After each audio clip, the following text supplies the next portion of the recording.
믿음의 테스트와 사탄의 속임수라는 제목을 가지고 우리가 지난주에는 1과 2과 부분만 나눴습니다. 그래서 믿음의 테스트, 시험이라는 게 크게 세 가지지만 단어적으로 보면 두 개의 단어가 있다고 했잖아요.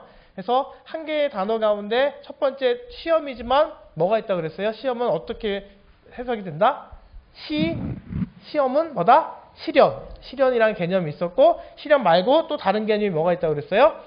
유혹이라는 개념이 있다라고 말씀을 드렸죠. 그래서 야고보서 1장 2절부터 12절까지는 시험에 대한 이야기를 하는데 시련에 대한 이야기를 했고, 지난주부터 오늘 이틀간 이 두 주간 다루는 이 시험은 뭐다? 유혹이다 그랬습니다. 그래서 지난주에 유혹의 본질, 유혹의 근원 살펴봤고, 오늘은 이제 유혹의 과정과 유혹의 해결책, 우리가 유혹을 받게 되는데 유혹을 어떻게 받게 됐는지, 그리고 우리가 그렇게 유혹을 받게 되었을 때 그 유혹을 어떻게 해결하는지에 대해서 배우고자 합니다. 그래서 먼저 지난주 살펴본 유혹의 본질은 뭐예요? 사람이 시험을 받을 때 유혹의 목적은 뭐다? 우리의 믿음을 파괴하기 위함이다. 그러면 시련의 목적은 뭐예요?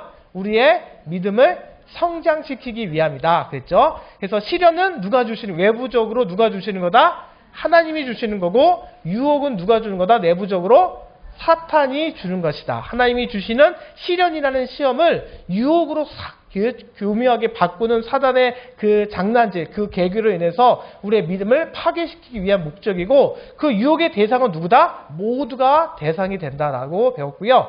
또 유혹의 본질 첫 번째, 유혹은 그런데 어디에서 오지 않는다? 하나님에게서 오지 않는다. 아까 방금도 살펴보았듯이 유혹은 하나님이 주시는 게 아니라, 시련은 하나님이 주시지만 유혹은 하나님께 주시는 것이 아니다라고 했죠. 근데 문제는 뭐예요? 인간은 어떤 특성을 갖고 있어요? 내 탓이요 하는 특성이 있어요? 아니면 너 탓이요 하는 특성이 있어요?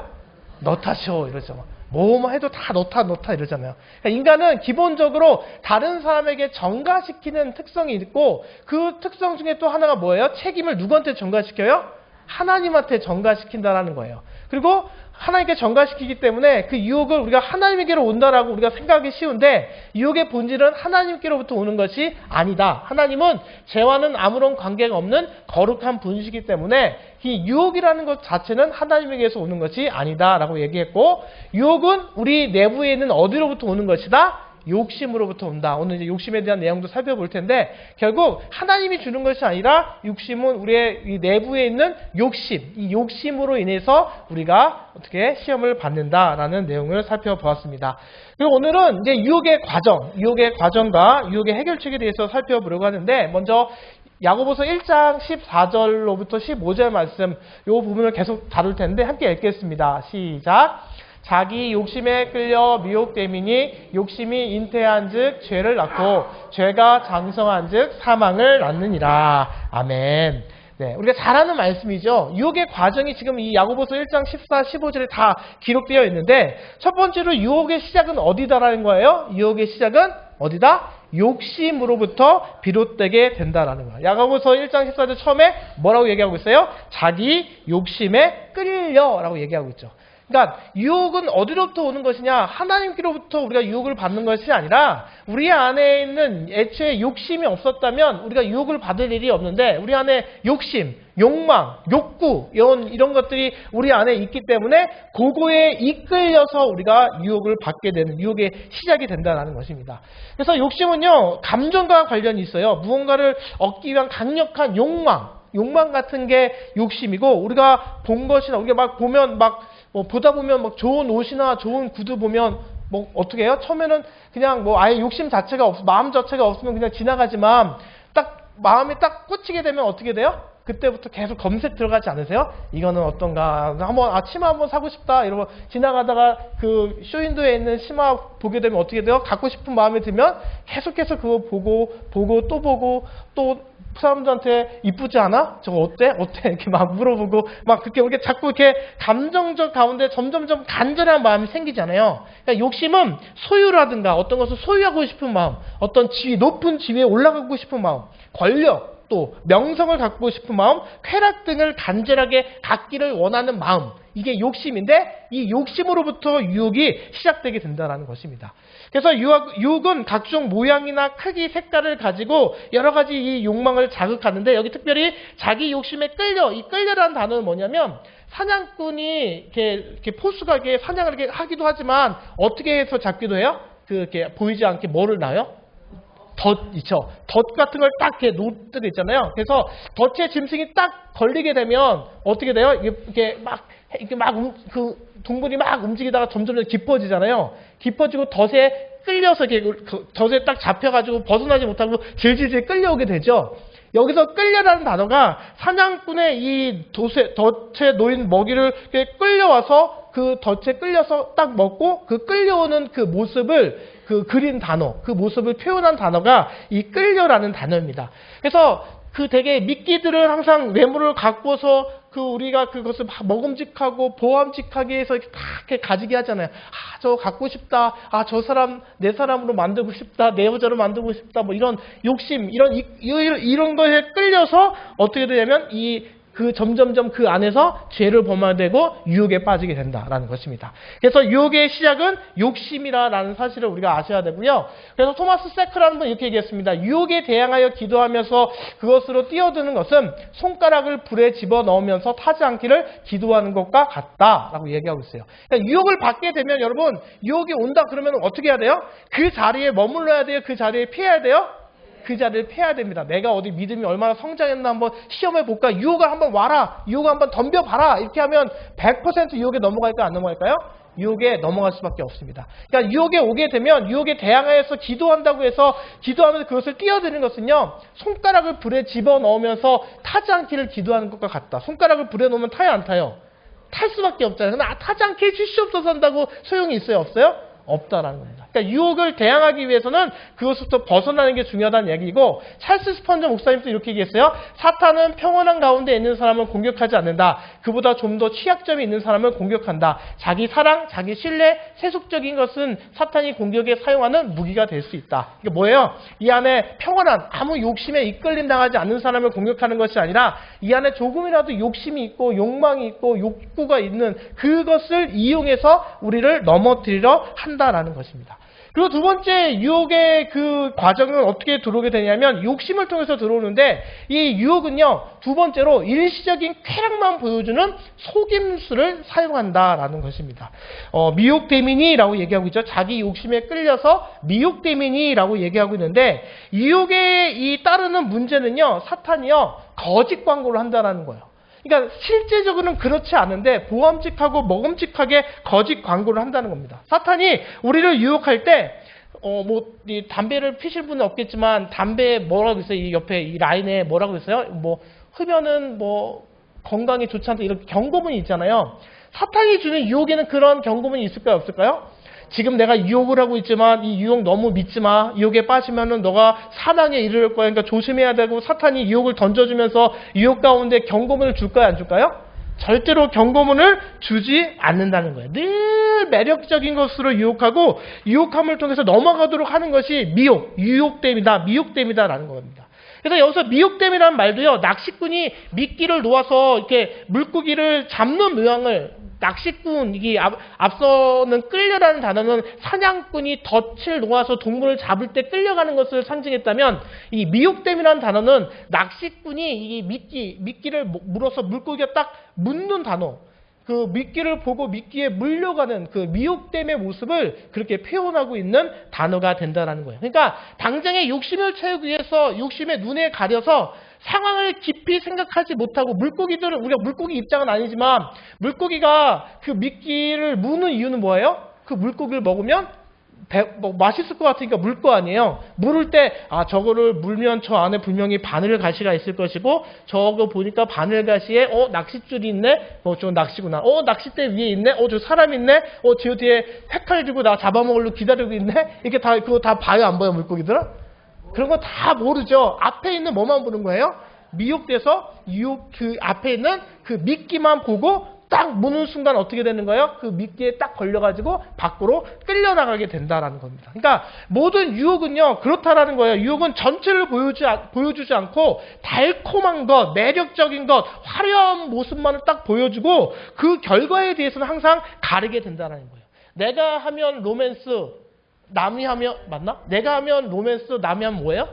불륜이란 말이 있죠. 그러니까 불륜을 할 때, 불륜하신 분 없으시죠? 드라마나 보시면 이게 불륜을 할 때 보면 다 뭐라고 그 불륜이나 유혹에 빠지잖아요. 정말 아름다운 여자였고 불륜에 여자만 있는 게 아니라 남자도 마찬가지고 여자도 마찬가지죠. 다 마찬가지인데 불륜의 유혹에 빠진 사람은요. 그 사람은요. 이 불륜을 통해서 이 관계를 통해서 이 이후에 있을 가정 파탄을 생각해 못해요? 보여주지 않아요. 그 앞에 보이는 로맨스만 이렇게 보여준다라는 것이죠.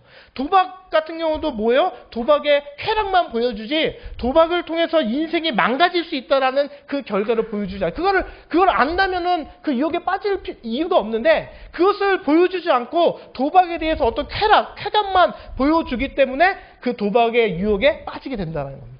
그리고 그러니까 속임수로 우리를 넘기려고 우리를 유혹한다는 거죠. 또 투자 같은 것도 하는 거면 투자해갖고 엄청나게 이득을 볼 것만 우리에게 자꾸 보여주고 그것만 보게 만들지 실패하면 얼마나 크게 패가망신할 수 있다는 사실을 보여주지 않는다는 거죠.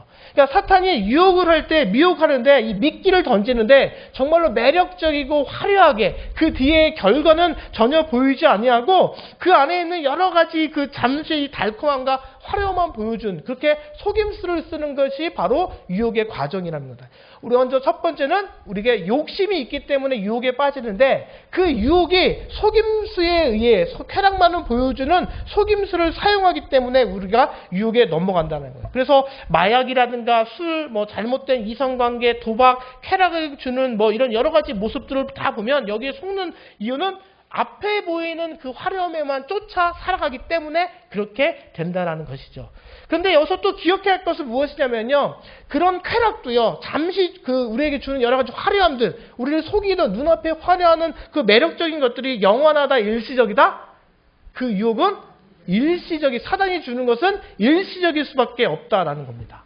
히브리서 기자는요. 죄악이 주는 낙이 있다. 죄악도 낙을 줘요. 낙을 주는데 그 낙이 언제라고 하면 잠시라고 얘기해요. 히브리서 11장 25절을 보면 도리어 하나님의 백성과 함께 고난받기를 잠시 죄악의 낙을 누리는 것보다 더 좋아하고 이렇게 얘기해요. 잠시라는 거예요. 그러니까 그게 영원히 좋고 영원히 정말로 기쁠 것 같고 영원히 나에게 만족감을 줄 것 같지만 막상 물고 나면 그것이 어떻게 돼요? 정말로 신기루와 같이 싹 사라지게 되는 그러니까 잠시의 쾌락만을 보여주는 것으로 우리를 속이는 것이 사단이 우리에게 주는 유혹이다라는 겁니다. 그러니까 무시무시한 죄의 결과를 보여주지 아니하고 그 결과는 비참함과 파멸인데 유혹은 그런 것들을 보여주지 않아요. 그래서 쉽게 표현하면 유혹은요. 처음에는 와라는 함성을 지르게 하지만 결국은 유혹에 빠지게 되면 어떻게 돼요? 아이고 이렇게 한다는 거예요. 와 이렇게 빠지다가 유혹에 완전히 빠지게 되면 그 유혹에 걸리는 순간 어떻게 되는 거예요? 아이고 하면서 후회할 수밖에 없는 것이 바로 유혹이 된다라는 것입니다. 그래서 우리에게 오늘 이 유혹이 세 가지의 국면이 있다라고 해요. 세 가지 국면. 첫 번째는 느낌. 그러니까 느낌으로 온다는 감정적 초점으로 욕심을 갖게 하고 그 안에 욕심을 갖게 되면 어떻게 돼요? 예를 들면 뭘 갖고 욕심이 생겼어요. 그러면 생각을 하죠. 저 옷을 입으면 이거랑 잘 어떻게 맞을 것 같은데 이렇게 그래 괜찮겠는데 이런 생각을 하면서 어떻게 해요? 그것을 선택을 하게 된다. 옷을 사는 것은 크게 문제가 되지 않지만 비싼 것들이라든가 이런 것들 있잖아요. 우리가 과소비하는 여러 가지 문제들을 봐도 우리를 유혹하는 국면은 우리의 느낌을 자극합니다. 우리의 욕심을 계속해서 자극하고 계속해서 그것에 대해서 생각하게 해요. 그래서 합리화해요. 괜찮지, 어때? 계속 생각하다 보면 어떻게 돼요? 합리화하잖아요. 합리화하다 보면 어떻게 돼요? 결국 그것을 결정하도록 만드는 것. 유혹의 단계가 세 단계라는 거예요. 욕심을 줘서 느낌을 자극하고 그것에 대해서 계속해서 생각하게 하면서 빠지게 만들고 결국은 그것을 유혹을 선택하도록 하는 것이 우리에게 오는 유혹의 세 가지 국면이다라는 말씀입니다. 그래서 켄트 휴즈라는 분이 이렇게 얘기했어요. 관능은 오늘날 남자들 사이에서, 이거 남자들뿐만이 아닙니다. 여자들 사이에서도 마찬가지인데 경건의 가장 큰 장애물이 되고 교회를 황폐하게 만든다. 경건과 관능은 상호 배타적이고 관능에 붙들린 사람은 그 땀에 젖은 소나기에 있는 동안에 결코 경건에 이를 수 없다. 그러니까 유혹에 빠지는 사람들은요, 우리가 아무리 경건한 척 한다 할지라도 경건에 이를 수 있다 없다? 경건에 이를 수 없다라는 얘기입니다. 그러니까 우리의 욕심에 의해서 그 유혹을 받게 되고 그 다음에 그 유혹을 받을 때에 매력적이고 화려적, 일시적인 그런 것들로 우리를 속여서 빠지도록 만들고, 세 번째 단계는 뭐예요? 그 빠짐으로 말미암아 유혹은 무엇을 낳는다? 불순종을 낳게 된다라는 겁니다. 욕심이 잉태한 즉 무엇을 낳는다? 죄를 낳는다. 불순종, 하나님의 말씀을 듣지 않는 게 죄를 얘기하죠. 그러니까 유혹은 결국 불순종을 낳게 된다라는 거예요. 그래서 야고보는 이 욕심을요, 의인화해서 설명하고 있는데, 미끼에 속아서 내부의 욕심은 행동을 촉구하게 되고, 그 막 이 안에 있는 막 이 욕심으로 말미암아 그것을 물고 삼키게 되고, 욕심의 감정은 의지와 연합하여서 이제 잉태하게 되는데, 행동으로 옮기게 되는데, 그 잉태한다라는 것이 무엇이라는 것은 무엇이다? 죄를 낳게 된다라는 거예요. 여기서 여인의 임신으로서 표현한 건데, 욕심이 잉태한 즉 죄를 낳게 된다. 불순종하게 만든다. 불순종하는 죄를 태어나게 한다. 무엇이? 욕심이 어떻게 해요? 욕심을 통해서 그 욕심의 넘어감을 통해서 그것을 그 유혹으로 불순종을 낳게 된다라는 거예요. 그러니까 유혹이 죄가 되는지 안 되는지, 유혹이 죄가 되는지 안 되는지 여부는요, 유혹에 대한 우리의 반응에 달려있다는 거예요. 우리가 유혹을 받는 것이랑 유혹에 넘어가는 건 다른 거예요. 유혹은 누구나 받을 수 있어요, 없어요? 누구나 이건 유혹을 받는 건 죄가 아니에요. 유혹은 다 받을 수 있다라고 우리가 지난주에 살펴봤잖아요. 유혹은 받을 수 있어요. 근데 그 유혹을 받았을 때 내 안에 있는 욕심이 반응하여서 그 유혹에 넘어가고 그 보여주는 것에 속임수에 넘어가서 내가 반응을 보이게 되면 불순종, 하나님의 말씀과 다른 행동을 하게 되는데 죄를 범하게 되는 것이고, 그게 바로 불순종의 모습이 된다라는 겁니다. 그래서 예수님께서도 뭐라고 얘기하셨냐면, 여자를 보고 음욕을 품는 자는 마음에 이미 간음한 것이다 라고 말씀했어요. 음욕을 품는 자는 간음한 것이다. 그 행동이 죄가 되는 이유는 무엇이냐면, 여자를 보는 데서 그치는 것이 아니라 어떻게 했다는 거예요? 음욕을 했다는 거예요. 음욕이라는 구체적인 목적을 가지고 그 여자를 다시 보기 때문에 보는 것만 해도 죄다라고 말씀하고 있다. 여기서 보고라는 단어는요, 무슨 의미냐면요, 그냥 한 번 딱 보고 마는 그 단어가 아니고 계속해서 지속적으로 한 대상을 바라보는 것, 그것을 보고, 예수님이 말하는 음욕을 보고할 때 이 단어는요, 지속적으로 보는 것을 이야기합니다. 그러니까 지속적으로 보고 지속적으로 욕심의 자극을 받다 보니까 우리가 음욕을 품게 되는 반응이 나타나게 되니까 그게 바로 유혹에 넘어가 죄를 잉태하는 모습이 된다라는 말씀이죠. 약한 의지가 발동되는 순간 보는 행위는 음욕이 되고, 그것은 계획적이고 의지적인 행동이 되고 죄의 행동은 결국 하나님의 말씀을 따르지 않는, 순종치 않는 불순종하는 모습으로 나오게 된다. 그러니까 유혹에 대한 우리의 반응은 결국 무엇을 낳는다는 거예요? 불순종을 낳게 된다. 그러니까 유혹에 넘어가게 되면, 속임수에 빠지게 되면 결국 낳게 되는 것이 있는데, 그 죄, 하나님의 말씀의 불순종을 낳게 된다는 것이죠. 우리의 본질 자체와 우리가 지닌 모든 것을 하나님께 넘겨드리는 것은 쉽지 않다. 그러나 할 수는 있다라고 얘기합니다. 그러니까 우리가 유혹에 넘어가지 않기 위해서는 우리에 있는 모든 것을 하나님께 넘겨드려야 된다. 그것은 쉽지 않지만 그러나 우리가 할 수는 있다라고 우리에게 이야기해주고 있습니다. 그리고 네 번째로 유혹은요, 결국 결과적으로 무엇을 얘기하느냐면 사망에 이르게 한다라는 거예요. 그러니까 유혹의 단계가, 이제 이따가 살펴보겠지만, 유혹의 단계가 욕심으로부터 시작해서 그 일시적인 속임수에 넘어가게 만들고 불순종하는 죄를 잉태하게 하여서 그 불순종이 장성하여서 어떻게 되는 거예요? 사망이 나는다. 결국 우리가 죽음에 이르게 된다라는 겁니다. 죄는 자신의 삶을 갖고 자라기 시작해요. 그러니까 죄의 삶과 성장이 회개에 의해 중단되지 않는 한, 이 죄를 그냥 회개하여서 멈추게 하지 않는 한 죄는요, 이 안에서 계속해서 자라나게, 장성하게 되어 있다라는 겁니다. 장성한다는 단어는요, 무언가가 효과적으로 잘 자라서 목표에 이르렀다라는 의미로, 죄가 자라서, 죄가 잉태했잖아요. 욕심이 잉태한 즉 뭐예요? 죄를 낳았다. 죄를 낳았는데 이 죄가 장성하여서 어떻게 되는 거예요? 결국은 사망에 이르게 된다라는 것을 말씀해 주고 있다는 거죠. 그러니까 만삭이 된 죄는요, 사망을 안 낳는 거예요. 야고보는 임신이라는 생물학적인 이미지를 통해서 3세대 이야기를 보여주고 있어요. 죄의 아버지는 누구예요? 죄의 아버지 마귀, 사탄. 욕심은 뭐예요? 뭘까요? 어머니라는 거예요. 사탄이랑 욕심의 어머니가 만나서 어떻게 하는 거예요? 사탄의 씨를 받게 돼서, 욕심 가운데 사탄의 씨를 유혹을 받게 돼서 거기서 낳은 아이가 뭐예요? 죄이고, 이 죄를 우리가 회개치 않고 그대로 두게 되면 자연스럽게 어떻게 된다? 어떤 후손을 낳는다? 죽음, 사망의 후손을 낳게 된다는 거예요.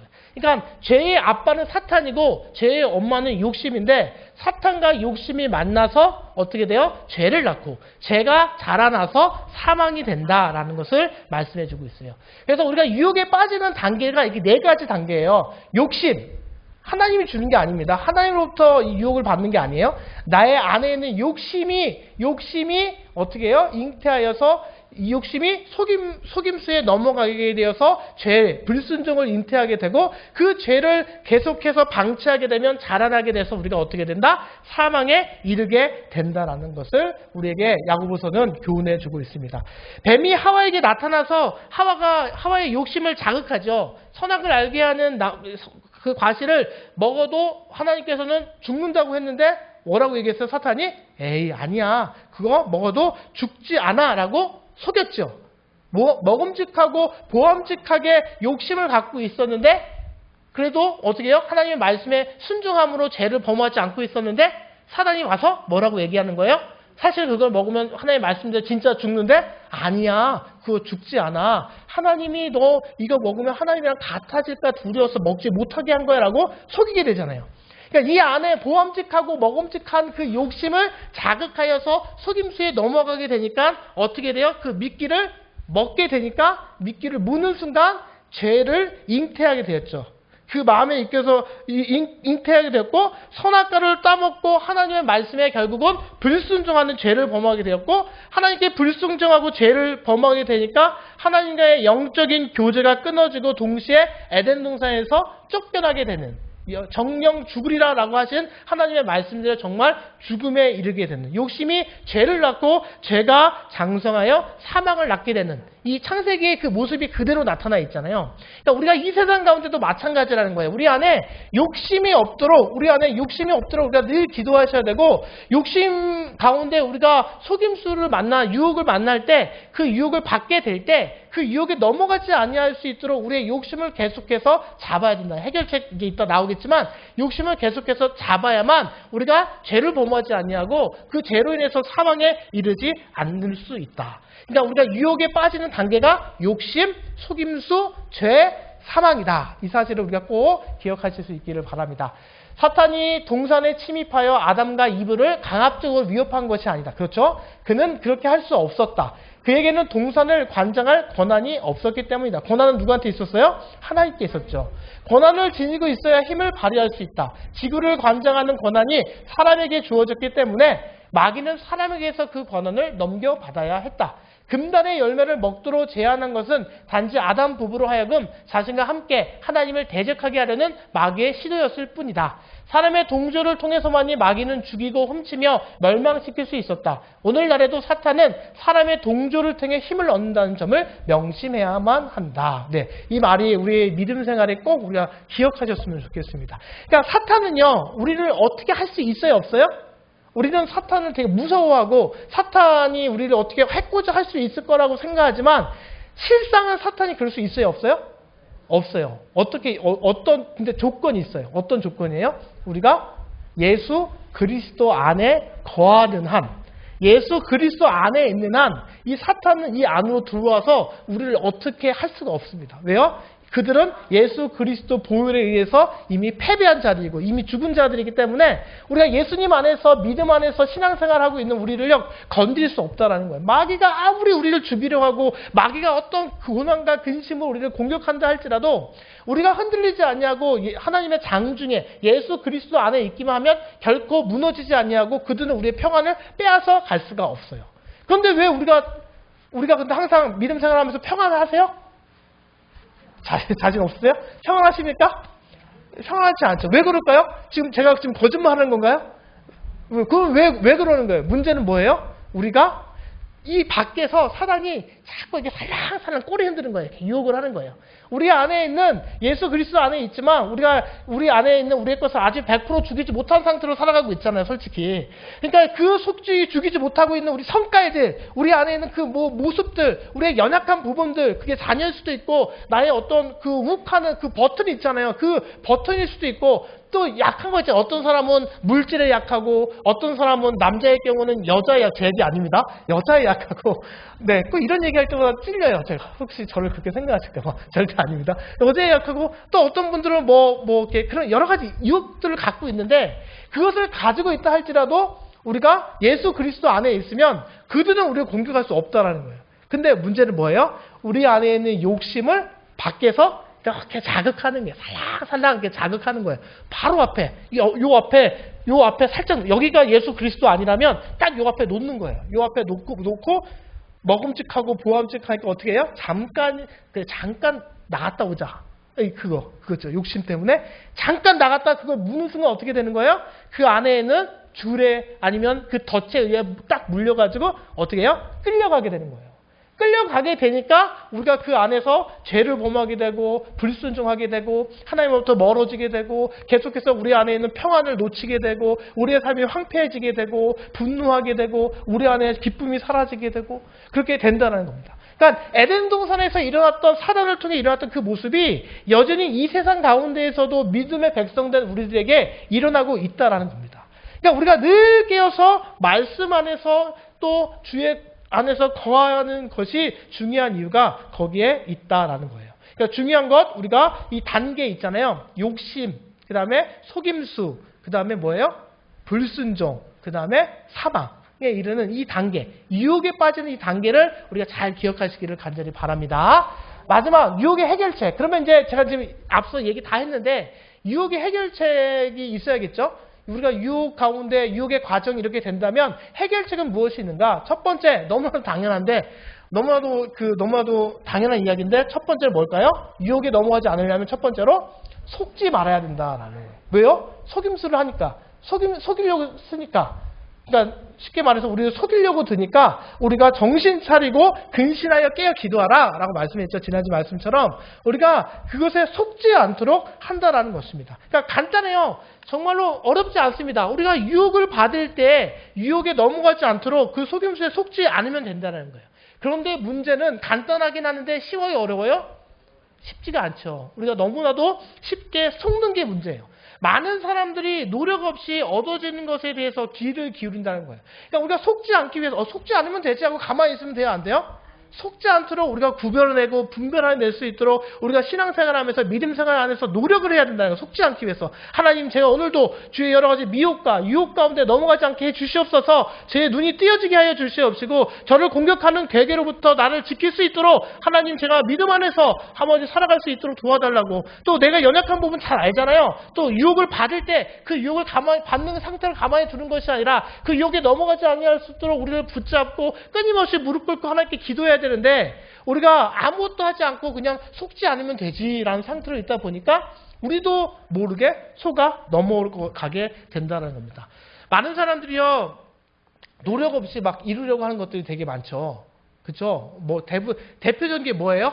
저도 지금 그런데 뭐가 있을까요? 다이어트 같은 거 다이어트 잘하시는 분들은 좋으시겠지만 못하시는 분들은 정말 괴롭거든요.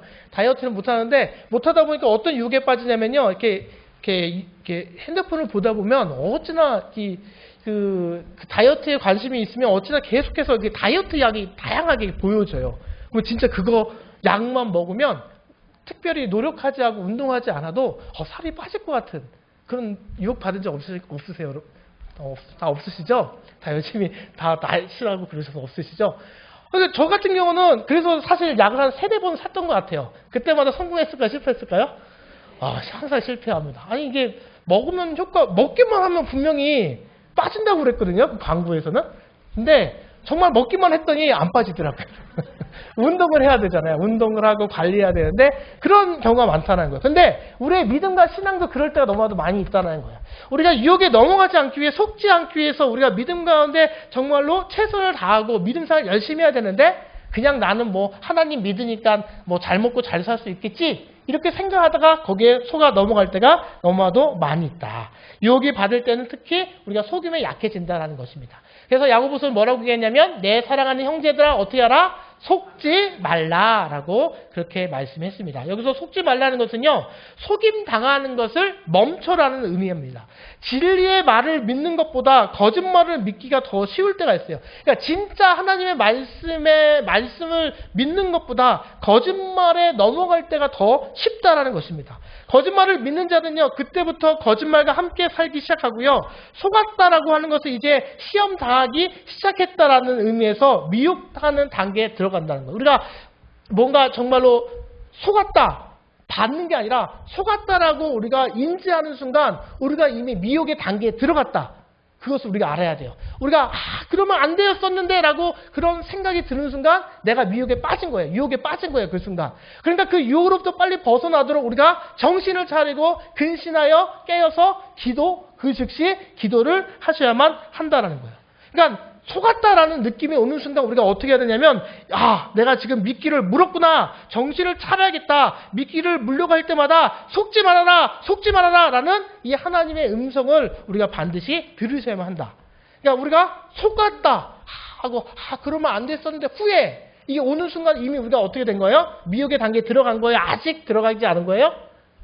들어간 겁니다. 우리는 합리화하죠. 뭐 아직 내가 정확하게 죄를 범한 건 그 일을 한 건 아니니까라고 우리를 합리화하겠지만 마음이 흔들리는 순간 내 마음이 흔들리는 그 순간 이미 미혹의 단계에 들어갔기 때문에 그 속임수에 넘어가지 않도록 우리가 빨리 정신 차리고 속지 마라 하는 하나님의 음성이 들려지도록 우리가 그 즉시 기도하셔야만 한다는 것입니다. 종종 크고 공개된 유혹들은 가장 무해하다. 왜냐하면 그것들은 길을 날리고 밴드가 연주되면서 전쟁에 필요한 군수품은 다 보여주기 때문이다. 그러니까 은밀한 유혹이 더 무섭다라는 거예요. 그죠?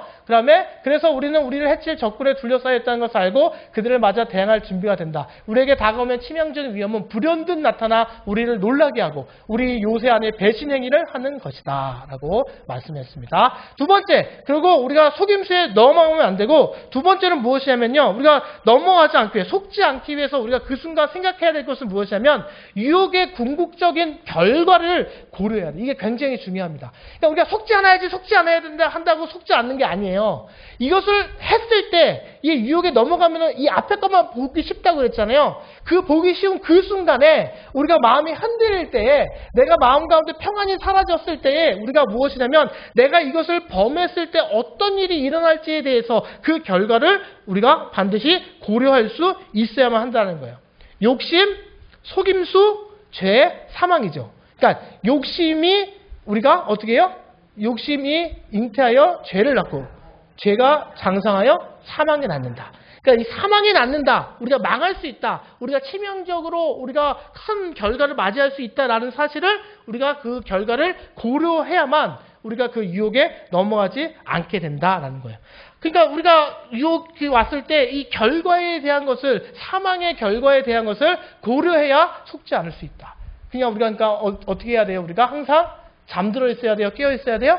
깨어 있어야 있는 게 중요합니다. 깨어 있으려면 우리가 어떻게 해야 돼요? 수시로 기도와 이따 살펴보겠지만 말씀 가운데 살아가야 하는 이유가 뭐냐면 우리가 근신하여 깨어 있기 위해서. 근신하여 깨어 있어야 우리가 유혹을 받았을 때 유혹의 궁극적인 결과를 고려할 수 있고 깨어 있으니까 고려할 수 있고 고려하다 보니까 속지 않게 되고 속지 않게 되니까 우리가 유혹에 넘어가지 않게 된다는 것입니다. 그렇기 때문에 우리가 욕심, 속임수, 죄, 사망 이 도식을 꼭 우리가 항상 잊지 않기를 바라고 내 마음 가운데 뭔가 계속해서 이 유혹이 올 때마다 욕심, 속임수, 죄, 사망 욕심, 속임수, 죄, 사망 계속 읊조리고 속지 말아야 돼. 충내야 정신 차려. 속지 말아야 돼. 이 마음을 다스릴 수 있기를 바랍니다. 그 마음이 중요하다는 거예요. 그래서 마르틴 루터가 이렇게 얘기했어요. 내가 겪은 유혹은 내가 더욱 거룩해지도록 이끈 일종의 스승이다라는 거예요. 유혹은 어떻게 돼요? 내가 더욱더 정신 차려야 돼 하다 보니까 그 유혹이 오히려 어떻게 해요? 나를 계속해서 정신 차리도록 만든 당뇨를 젊은 시절에 당뇨를 진단받으신 분들이 노년이 되면 훨씬 더 건강한 거 아세요, 여러분? 젊은 시절에 당뇨 없이 건강하게 자란 노년이랑 당뇨가 있어서, 물론 이제 전제 조건은 당뇨가 있어서 음식 조절하고 운동 꾸준히 하고 그 전제하에 그 당뇨 때문에 그게 어쩔 수 없이 건강 관리를 한 사람이랑 그냥 막 산 사람이랑 나중에 노년이 되면요, 당뇨 때문에 오히려 더 건강합니다. 노후가 되면. 네, 그 제가 많이 이제 보면서 제가 침방하면서 많이 보았는데 오히려 그 당뇨로 인해서 건강 관리를 더 잘하시는 분들이 더 건강해요. 그러니까 일종의 유혹 때문에 내가 정신을 계속 차리다 보면 우리의 믿음이 성장할 수 있듯이 마찬가지로 유혹은 우리를 걸어 이끄는 일종의 스승이 될 수가 있다는 거예요. 내 마음에 누군가를 미워하는, 내 마음에 만족함이 없을 때 정신 차려야 된다, 정신 차려야 된다, 지금 이 속임수에 넘어가면 안 된다, 지금 이게 뭐 다인 것 같지만 그게 아니다라는 우리 자신을 계속해서 우리에게서 채찍질할 수 있는 믿음의 모습이 필요하다는 것입니다. 세 번째, 우리가 유혹에 넘어가지 않기 위해서는요, 넘어가지 않게 해결책은 무엇이냐면 항상 무엇을 주시는? 가장 좋은 것을 주시는 하나님 아버지를 생각해야만 한다라는 것입니다. 야고보서 1장 17절을 보니까 온갖 좋은 은사와 온전한 선물이 다 위로부터 빛들의 아버지로부터 내려오나니 그는 변함없으시고 회전하는 그림자도 없으시니라 라고 말씀을 하고 있죠. 여기서 보면은요, 온갖 좋은 은사, 이 은사라는 단어랑 선물이라는 단어는요, 같은 어원에서 왔는데 주다라는 개념을 갖고 있습니다. 그래서 이 좋은 은사라는 것은 하나님이 관대함을 아끼지 않는 그 본성을 가지고 계시다라는 의미고, 온전한 선물은요, 그냥 말 그대로 선물, 하나님께서 그 좋은 것을 주시고자 하는 선물의 의미를 갖고 있습니다.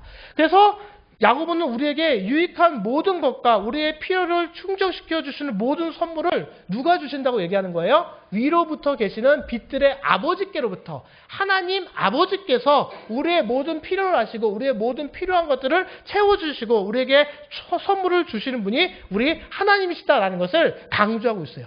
그러니까 유혹을 받을 때 그 유혹에 미끌리지 말고 유혹에 빠지게 되면 사망에 이르게 되니까 어떻게 하라는 거예요? 그러니까 온갖 좋은 은사와 선물로 위로부터 빛들의 아버지께로 내려온다. 좋은 것, 네가 그 미혹하고 넘어가고 그거는 다 일시적인 것이고 그것에 넘어가서는 안 되고 어떻게 된다? 하나님만이 좋은 것을 주실 수 있다라는 그 사실을 알고 하나님만이 좋은 것을 주시는 분의 믿음을 믿고 유혹을 받을 때 내가 당장 이것이 좋아 보이지만 그 유혹에 넘어가지 않냐고 죄를 짓지 않냐고 하나님 말씀 안에 거하는 것이 우리의 삶을, 우리의 믿음을 지켜내는 길이 된다라는 것입니다. 그러니까 따라서 우리가 유혹에 대해 사탄이 던지는 겉만 달콤한 미끼가 아니라 그 미끼를 받았을 때 아니야. 하나님께서 더 좋은 것으로 나에게 채워주실 거야. 하나님께서 지금 당장 이것이 내 뜻대로 이루어지지 않아서 내 마음 가운데 여러 가지 어려움이 있다 할지라도 아니야. 이 순간 내가 죄짓지 아니하고 분노치 아니하고 하나님의 뜻을 기다리면서 하나님께 기도하면 하나님께서는 더 좋은 것으로 채워주실 거야 라는 믿음을 가지고 그 순간을 그 유혹에 넘어가지 않게 되면 분노하고 여러 가지 불평하고 불만을 가진 유혹에 넘어가지 않게 되면 어떻게 되는 거예요? 하나님께서 결국은 채워주시는 은혜가 함께 왜요? 우리의 부족함을 아시고 우리에게 좋은 것을 주시는 분이 오직 우리 하나님 한 분뿐이기 때문에 하나님께서 주신다라는 거예요.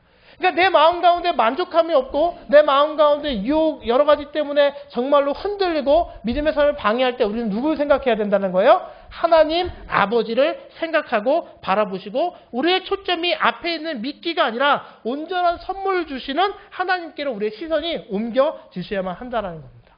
어떤 목사님께서 유혹에 관해서 이런 예를 들었어요. 개 조련사들이 이제 개들을 조련을 잘 시키잖아요. 그래서 이 개들이 무슨 일이 있어도 주인의 말을 순종하도록 만들기 위해서 하는 방법 중에 하나가 이거라고 하는데 이 개 앞에 개를 훈련할 때 처음에 이 생고기 있잖아요. 그 개가 좋아하는 이 생고기를 던져주는 것으로 훈련을 시작한대요. 그래서 훈련이 되지 않은 개들은 어떻게 돼요? 고기를 그것을 바로 받아먹으려고 이렇게 하잖아요. 그럴 때 조련사들이 뭐라고 얘기하면 안 돼! 노! 이렇게 한대요.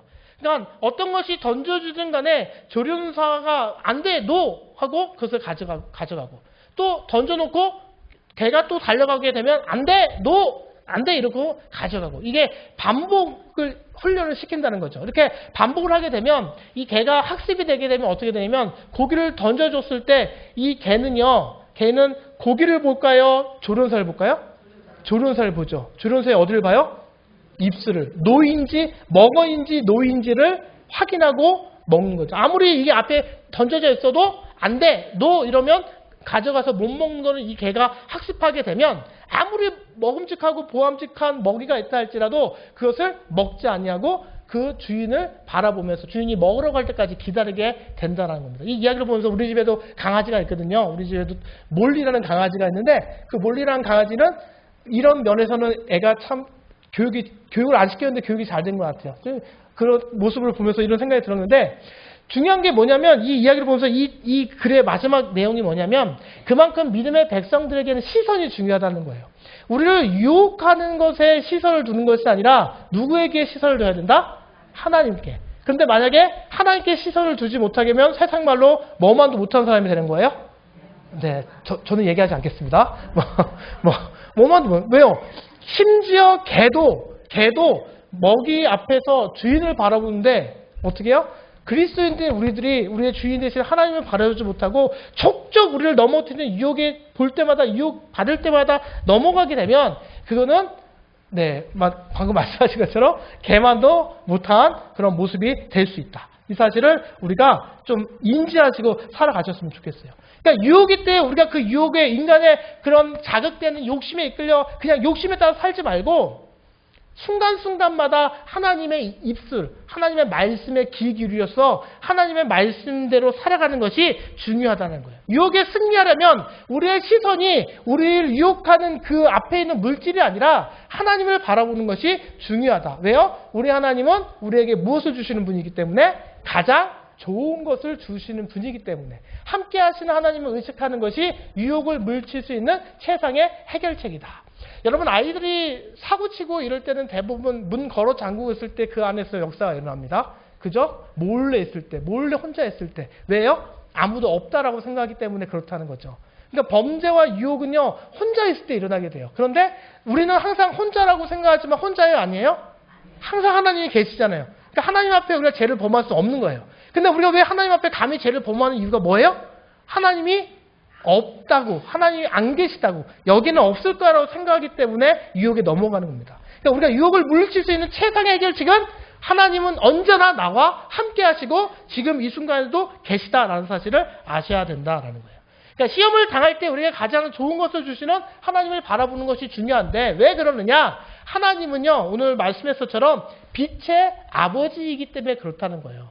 어둠 가운데 그 빛을 비춰주시는 분이 우리 아버지이기 때문에 어둠의 사탄의 유혹으로부터 그 유혹을 이렇게 비춰주는 분이 우리 하나님 아버지가 되시기 때문에 우리가 하나님 아버지만 바라보는 것이 중요하다. 우리의 모든 상황을 비춰주시는 하나님을 바라봐야 된다는 거예요. 이게 똥인지 된장인지 모를 때 어떻게 해야 된다? 하나님의 말씀을 통해 비춰주는 하나님을 바라보면 빛이 되신 하나님께서 이게 똥인지 된장인지 된장이면 먹게 할 것이고 똥이면 먹지 말게 하나님께서 놓으라고 하신다는 거죠. 그러니까 우리가 어둠 가운데 있으면 이게 모르는데 비춰주면 알 수 있다. 어두운 데에 빛이 빛이라 말씀하셨던 그 하나님께서 예수 그리스도의 얼굴에 있는 하나님의 영광을 아는 빛을 우리 마음에 비추셨느니라. 비추셨다고 얘기하고요. 베드로전서 2장 9절 이는 너희를 어두운 데에서 불러내어 그의 기이한 빛에 들어가게 하시니에 아름다운 덕을 선포하게 하려 하십니다. 라고 얘기했습니다. 그러니까 이 빛이 되시는 아버지를 바라보고 의존하게 되면 어둠 가운데 모든 것들을 정확하게 조명하여 주시고 비춰주셔서 우리가 그 빛으로 인해서 속임수에 속는다 안 속는다? 속지 않게 된다는 겁니다. 그리고 두 번째로 우리 하나님은요 변함이 없으시기 때문에 그 하나님은 우리가 바라보셔야 된다는 거예요. 하나님이 이럴 때는 이럴 때는 A고 저럴 때는 B이고 이러면은 하나님 믿을만해요? 믿지 못해요? 믿을만 하나요? 못 믿나요? 못 믿죠. 하나님이 변하면 믿을 수가 없습니다. 근데 우리 하나님은 변함이 없으시기 때문에 우리가 그 하나님만을 믿고 바라보셔야만 한다라는 것입니다. 야고보서 1장 17절 그는 변함도 없으시고 회절하는 그림자도 없으시니라 라고 말씀했어요. 돈이 아무리 많아도요 좋은 선물 주는 사람이 우리 곁에 아무리 있다 할지라도요 사람도 변하고요 물질도 변하고 다 변해요. 이 세상에 오로지 변하지 않는 것은 누구밖에 없어요? 하나님 한 분밖에 없다. 변함이 없으신 하나님 한 분만을 우리가 바라보고 의지해야 유혹에 넘어가지 않을 수 있다라는 것을 우리가 기억하셔야 된다는 거예요. 그러니까 유혹을 받을 때 해결책 첫 번째, 속지 말아야 된다. 두 번째, 유혹의 궁극적인 결과를 고려해야 된다. 세 번째, 항상 좋은 것을 주시는 하나님 아버지를 생각해야 된다. 그리고 네 번째는 뭐냐? 네 번째, 이게 실제적으로 구체적인 방법인데 우리가 항상 진리의 말씀 위에 든든히 서 계셔야만 한다는 거예요. 말씀 안에 우리가 살아가야만, 말씀 속에 우리가 거하는 인생이 되셔야만, 말씀을 늘 먹고 살아가는 삶이 되셔야만 우리가 그때그때 주어지는 유혹으로부터 이겨낼 수가 있다는 겁니다.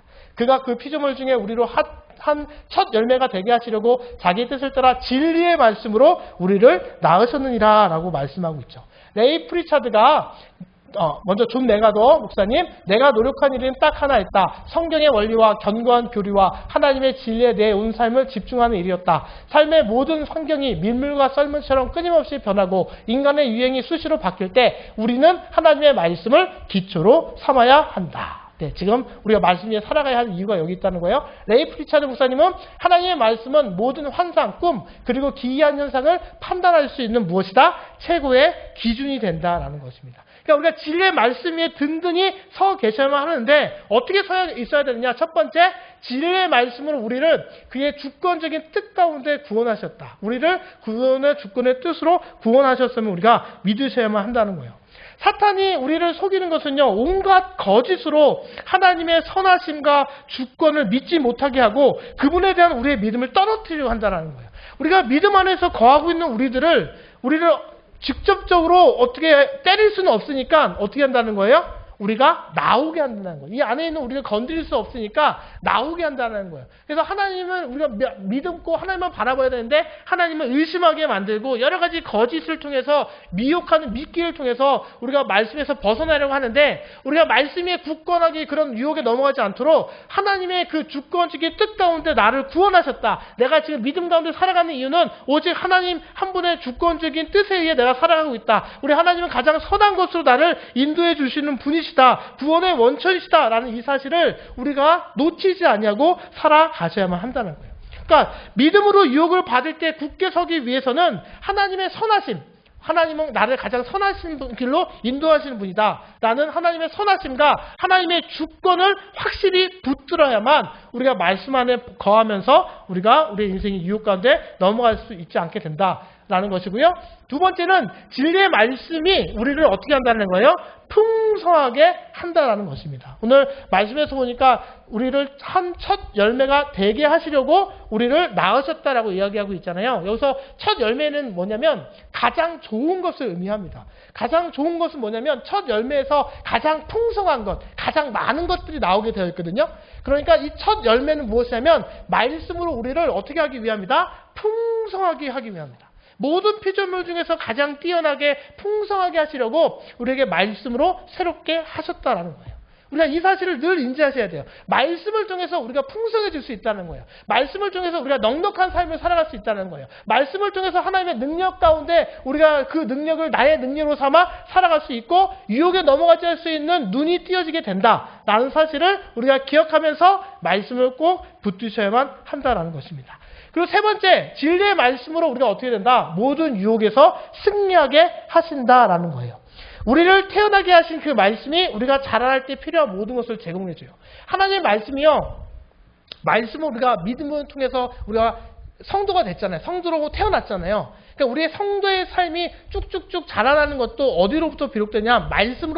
말씀을 믿음으로 우리가 성도가 되었기 때문에 그 말씀을 계속해서 믿을 때 우리의 믿음이 성장하고 자라나게 되고 유혹을 능히 넘기는 그런 어려움에 유혹에 빠지는 이 모든 것을 벗어날 수 있다는 거예요. 말씀으로 유혹을 이겨낼 수 있다는 거예요. 옛날에 뭐 TV 같은 어렸을 때는 TV 못 보면 정말 죽는 것처럼 하지만 어른 되면 어떻게 돼요? 뭐 TV 그깟 거 안 보면 되지 이렇게 되잖아요. 자라나게 되면 어렸을 때는 정말 작은 것 때문에 그 유혹을 받았지만 우리가 어른이 되면 애들이 유혹받는 것들이 유혹받지 않잖아요. 왜요? 우리가 어른이 됐기 때문에, 장성해졌기 때문에. 믿음도 마찬가지예요.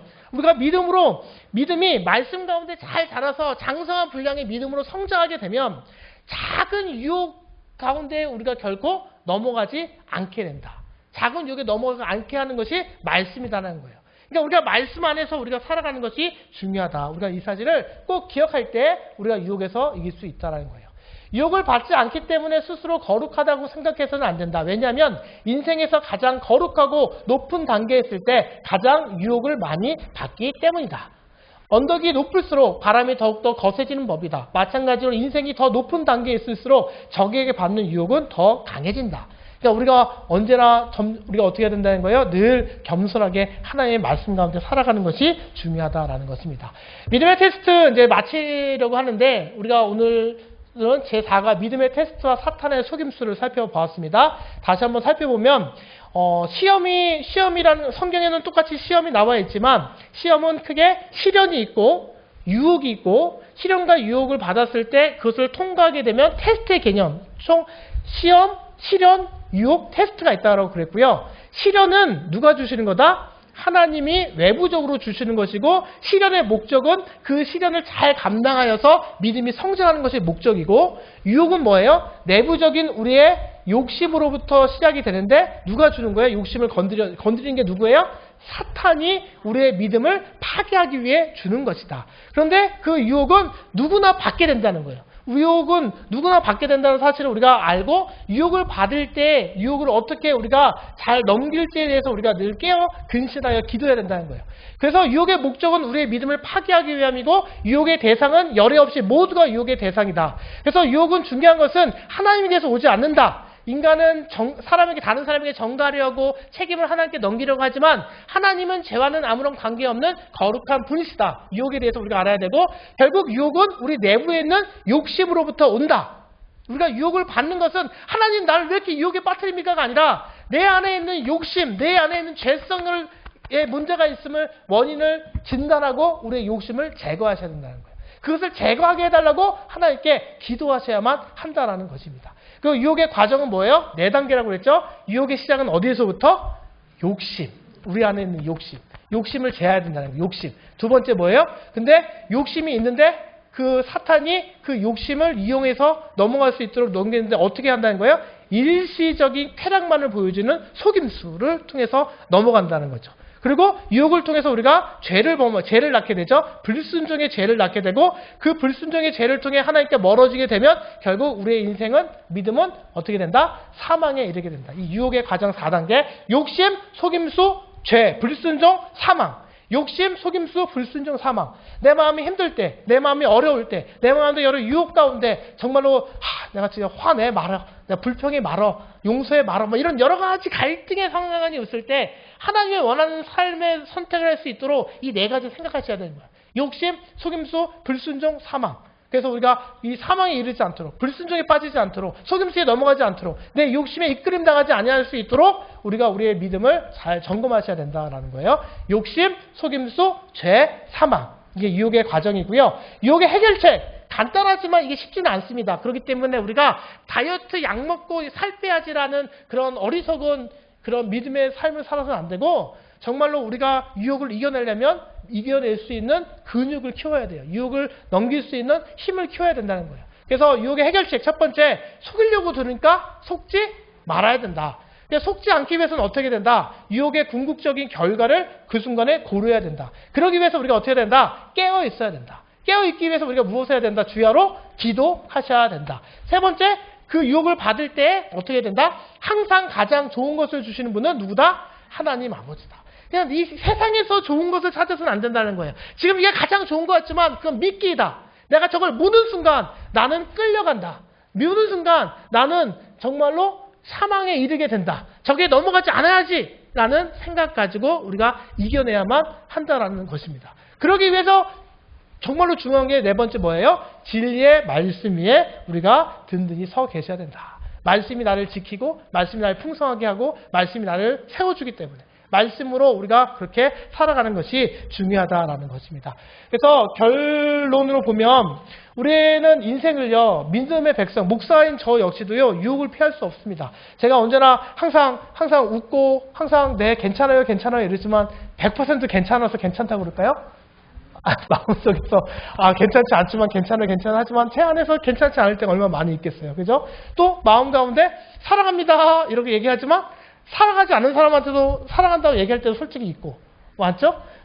저도 계속해서 이 유혹의 대상에서 빠질 때가 많이 있다는 거예요. 유혹은 아무도 피할 수가 없다라는 것입니다. 그러니까 중요한 것은 그 유혹을 받는 것은 누구나 받을 수 있는데 그 유혹에 넘어가지 않도록 그 미끼에 속지 말고 유혹의 궁극적인 결과가 나의 망함이다, 내가 사망이다라는 것을 늘 생각해서 우리의 모든 필요와 우리에게 가장 좋은 것이 무엇인지 아시는 그 하나님을 바라보면서 진리의 말씀에 서 계셔야 된다. 이게 우리가 유혹을 이겨낼 수 있는 방법이 된다는 거예요. 교재에 보시면 이거 나와 있죠?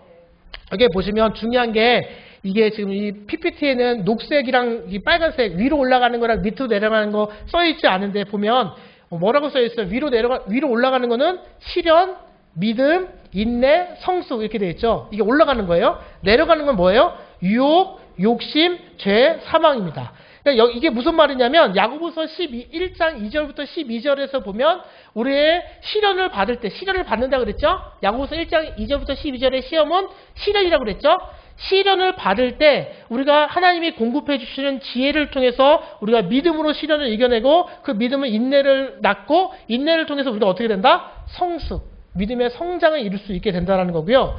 밑에 이 유혹, 야고보서 1장 13, 18절 빨간색으로 내려가는 것은 무엇을 얘기하냐면 유혹을 얘기해요. 그래서 유혹을 받게 되는데 유혹을 어떻게 받아요? 상탄이 어떻게 공급해요? 속임수를 통해서 공급하고 그래서 이 유혹을 이길 수 있게 해서 뭐가 필요하다는 거예요? 진리의 말씀이 필요하다는 거예요. 유혹, 욕심, 죄, 사망. 그러니까 시련, 믿음, 인내, 성숙. 우리에게 시련이 왔을 때 믿음과 인내와 성숙을 통해 우리가 올라가야 되는 거고 우리가 유혹을 받았을 때 어떻게 해야 되느냐? 유혹을 이겨내야 된다는 거예요. 그 유혹이 시련이 될 수 있도록 우리가 하나님의 지혜를 구해서 기도하면서 장성에 불령을 올라가야 되지 이 시련이 속임수에 이 시련을 받을 때 이 시련 때문에 속임수에 빠지게 되면 유혹이 되고 유혹에 빠지게 되면 욕심에 의해서 죄와 사망으로 내려가게 된다는 거예요. 그러니까 어떤 어려움을 주었을 때 하나님께서 어려움을 시련을 주셨을 때 이 시련을 믿음으로 반응하게 되면 우리의 믿음을 통해서 인내하게 되고 성숙하게 되고 성장하게 되고 장성한 분량을 있게 되지만 그 시련이 왔을 때 왜 나만 이런 시련을 주냐고 불평하고 불만하는 마음을 갖게 되면 어떻게 되는 거예요? 유혹이 되고 그 유혹 가운데 어떻게 돼요? 에이 몰라 하나님 없나 보지 하나님 나 사랑하지 않나 보지 하면서 그 유혹에 빠지게 되면 결국 우리가 어떻게 되는 거예요? 사망에 이를 수가 있게 된다는 것을 도표로 말씀해 주고 있습니다. 그러니까 이 사실을 우리가 기억을 하셔서 시련과 유혹은요 한 단계 차이예요.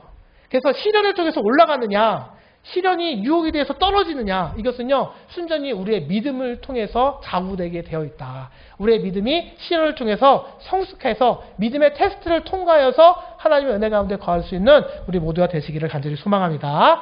마지막 이제 결론 원리입니다. 네 번째 원리 시작. 진정한 믿음은 시험을 당할 때 미끼에 속지 않고 선하신 하나님과 지혜의 말씀을 붙잡는다. 이게 결론이에요, 여러분. 진정한 믿음은요, 시험을 당할 때 미끼에 속지 않고 선하신 하나님과 진리의 말씀을 붙잡아야 된다. 선하신 하나님과 진리의 말씀을 붙잡아야 한다는 것입니다. 총 4가지 살펴봤어요. 진정한 기쁨은 시험을 당할 때에 기쁨으로 반응하며 인내한다. 두 번째, 진정한 믿음은 시험의 때에 하나님의 지혜를 의심 없이 믿음으로 구한다. 세 번째 원리, 진정한 믿음은 시험의 때에 눈에 보이는 일시적인 것이 아니라 영원한 영적 유선에 초점을 맞춘다. 네 번째, 진정한 믿음은 시험을 당할 때 믿기에 속지 않고 선하신 하나님과 진리의 말씀을 붙잡는다. 우리가 믿음의 테스트를 통해 우리가 살펴본 4가지 원리, 다른 건 잊어버리셔도요, 이 앞에 1과 2과 3과 4가 끝날 때 원리 있잖아요. 이 원리는 따로 이렇게 적어 놓으시고요. 우리가 항상 믿음 생활 가운데 어려움과 시련과 유혹이 찾아왔을 때 능히 맞서서 승리하며 살아갈 수 있는, 그래서 믿음의 테스트 가운데 이기며 살아갈 수 있는 우리 모두가 되시기를 주님의 이름으로 기원합니다.